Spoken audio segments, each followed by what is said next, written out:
Alors pour numéro 13, Afghanistan 2008, qui est pour? L'endroit, il est vrai, prête à la réflexion.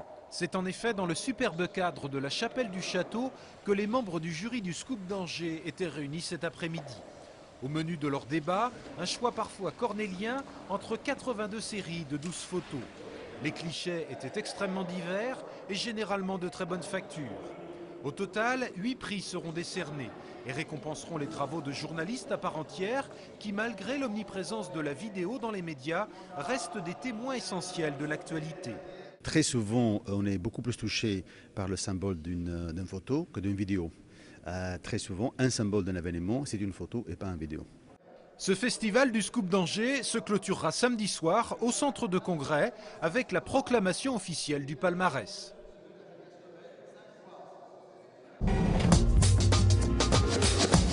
Des Angevins, connus ou pas, qui posent pour lutter contre les discriminations à l'encontre des séropositifs. C'est la déclinaison d'une campagne nationale que AIDS 49 a choisie pour faire passer son message. 140 photos, chacune accompagnée d'une question. L'idée, c'est vraiment de pouvoir interpeller son entourage et la société sur la question de si je te disais que j'étais séropositif, si j'étais séropositif, est-ce que ton regard changerait? Est-ce que tu accepterais toujours de manger avec moi, de coucher avec moi? Il y a des personnes qui ont pu le poser aussi, parce que c'est une réalité par rapport au VIH, par rapport aux discriminations. Donc voilà, l'idée, c'est de permettre la parole autour du dire la séropositivité. Une exposition est en préparation. Elle sera affichée au Shabada à l'occasion du concert solidaire donné samedi prochain au profit de l'association.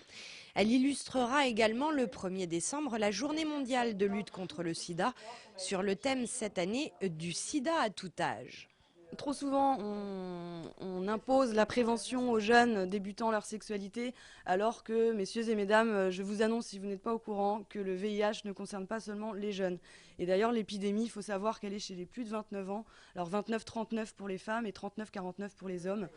Lundi 1er décembre, exceptionnellement, le centre de dépistage anonyme et gratuit du CHU sera ouvert toute la journée, de 10h à 20h, pour accueillir hommes et femmes qui veulent faire le test.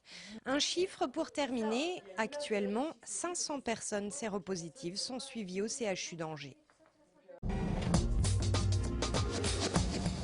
Seulement 3 jours après avoir éliminé Arnage-Pontlieu lors du 7e tour de la Coupe de France, le SCO connaît déjà son adversaire pour le 8e tour. Le tirage au sort a eu lieu ce midi au siège de la Fédération française de football à Paris.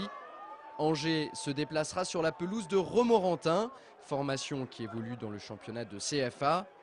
2 divisions séparent les 2 équipes. Il s'agit d'un tirage plutôt clément pour le club du président Willy Bernard qui a évité quelques grosses écuries de Ligue 2 comme Strasbourg, Sedan ou encore Montpellier.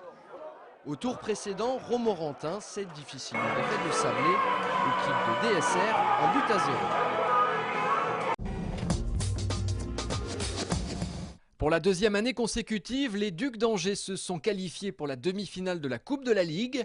Hier soir à Amiens, ils ont pourtant perdu 5-3 leur match retour en encaissant un but dans la dernière minute.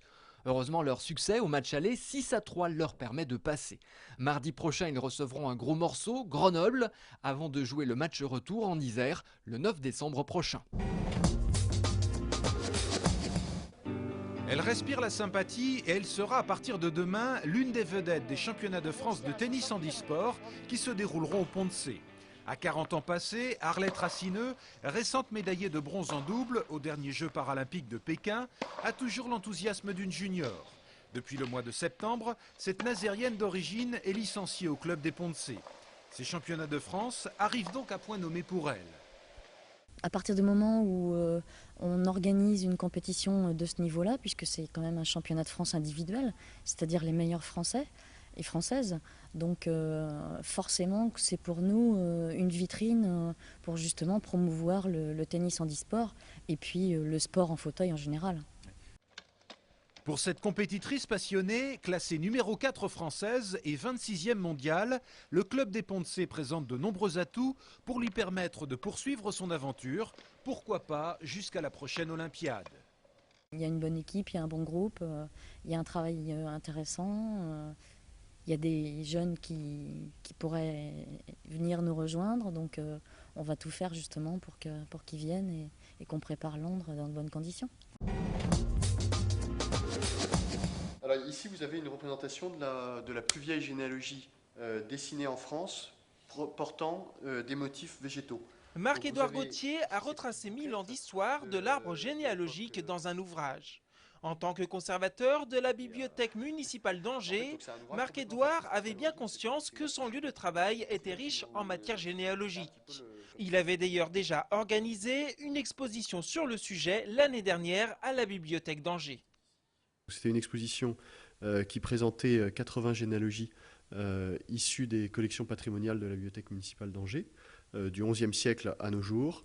Et donc ces 80 pièces sont représentées dans cet ouvrage et enrichies d'une quarantaine d'autres pièces d'autres bibliothèques publiques de France. L'arbre généalogique est le mode de représentation qui s'est imposé à la fin du Moyen-Âge. Mais beaucoup d'autres images ont permis de représenter les liens de parenté en France. L'arbre n'a pas été le seul schéma, il s'est imposé très lentement. Il a été longtemps en concurrence avec d'autres motifs, avec notamment des motifs d'architecture. Jusqu'au XVIe siècle, on trouve encore des fontaines, des tours. Mais il a été en concurrence aussi avec des systèmes d'anneaux, de chaînes. Par exemple, les anneaux pour évoquer le mariage à la fin du Moyen-Âge, pour représenter différentes personnalités. Autre curiosité présente dans cet ouvrage, un immense dépliant de 6 mètres de long. Il contient un arbre généalogique horizontal et pas n'importe lequel. Une généalogie des rois de France gravée et peinte en pleine guerre des religions en 1583. Une représentation totalement partisane des têtes couronnées catholiques. Le futur Henri IV est éloigné très fortement de son cousin Henri III. Il se trouve ici, en plus dans un pli de la gravure, de l'ensemble, et tandis que les ducs de Lorraine, les Guises catholiques, sont juste placés en dessous des deux derniers rois, donc tout prêts à leur succéder et à récupérer la couronne. L'ouvrage 1000 ans d'histoire de l'arbre généalogique en France est publié aux éditions Ouest France et disponible en librairie ou à l'emprunt à la bibliothèque Toussaint.